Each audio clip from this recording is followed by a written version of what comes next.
Kalau kita memahami tentang Isra dan Mi'raj, Isra itu kita selalu bergerak selalu sampai titik satu, titik A sampai titik Z. Kemudian apapun itu, kalau kita belum sampai sama, yang penting kita selalu bermi'raj. Itu selalu pada tahapan-tahapan tertentu kita naik. Itu poinnya. Yang kedua, tentang peristiwa Isra Mi'raj itu sendiri, segianya ketika kita memahami dogmatisnya ajaran Rasulullah, sami'na wa ata'na.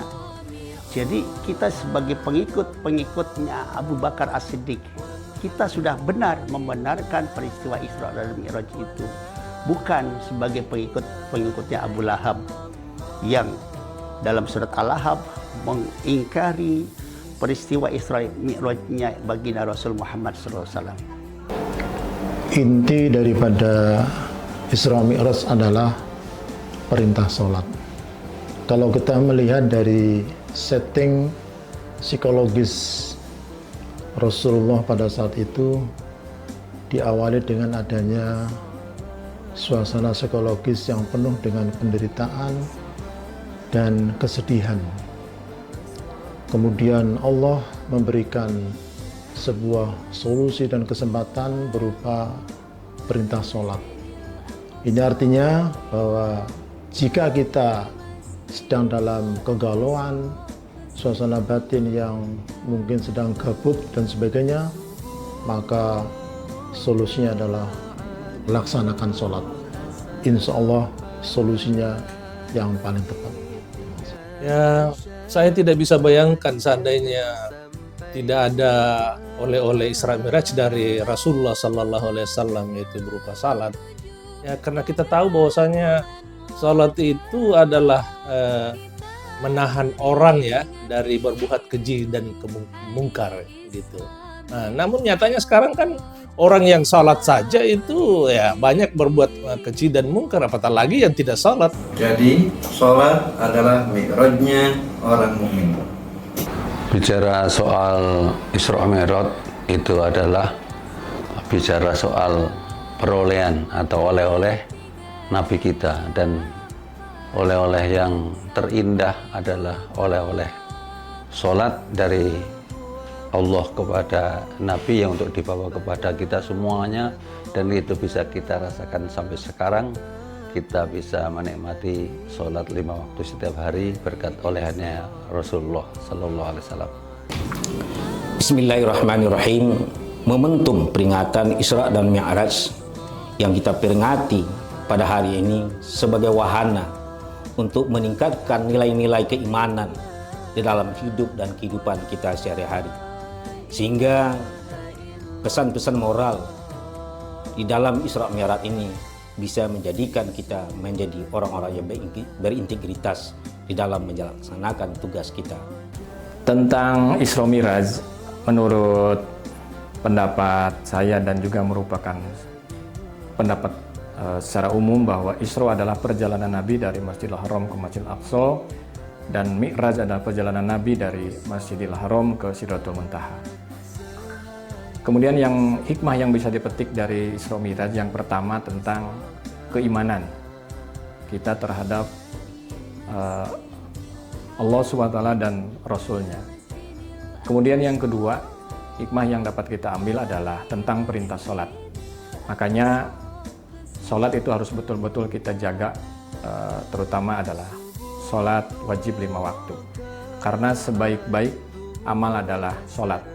Bila sholatnya baik, maka amal yang lain pun baik pula. Dan apabila sholatnya rusak, maka rusak juga amalan lainnya. Perjalanan Isra dan Mi'raj Nabi besar Muhammad SAW, dua perjalanan yang dilakukan oleh Rasulullah. Isra perjalanan bumi, kemudian Mi'raj adalah perjalanan Rasulullah dari Masjid Aqsa ke Sidratil Muntaha. Ini sebuah simbol bahwa untuk mencapai kemuliaan itu harus jaga hubungan sesama manusia dan hubungan kepada Allah Subhanahu wa taala.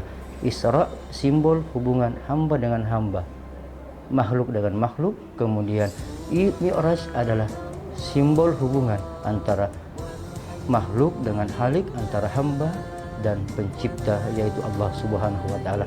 Tidak akan mencapai kesempurnaan tanpa menjaga dua hubungan ini, hablun minallah dan hablum minannas. Isra Mi'raj adalah tentang bagaimana Allah Subhanahu wa taala menunjukkan kekuasaannya. Pertama bahwa tidak ada jarak antara peristiwa dan nalar manusia. Bagi Allah Subhanahu wa taala, semua yang dibatasi oleh nalar manusia itu tidak mustahil bagi Allah Subhanahu wa taala. Kemudian yang kedua adalah bagaimana Allah Subhanahu wa taala menjembatani umat manusia dengan sebuah ibadah yang istimewa buat umat Islam, yaitu ibadah sholat, di mana dalam pemahaman sufistik ibadah sholat itu adalah sebuah pola komunikasi yang transendental antara manusia dengan penciptanya. Kemudian yang ketiga adalah tentang keimanan dan keyakinan tanpa syarat dari para sahabat, bahwa para sahabat pada saat itu tanpa mempertanyakan apapun langsung mempercayai informasi bahwa Rasulullah SAW mengadakan perjalanan yang kita sebut dengan Isra Mi'raj. Itu karena keimanan dan keyakinan para sahabat.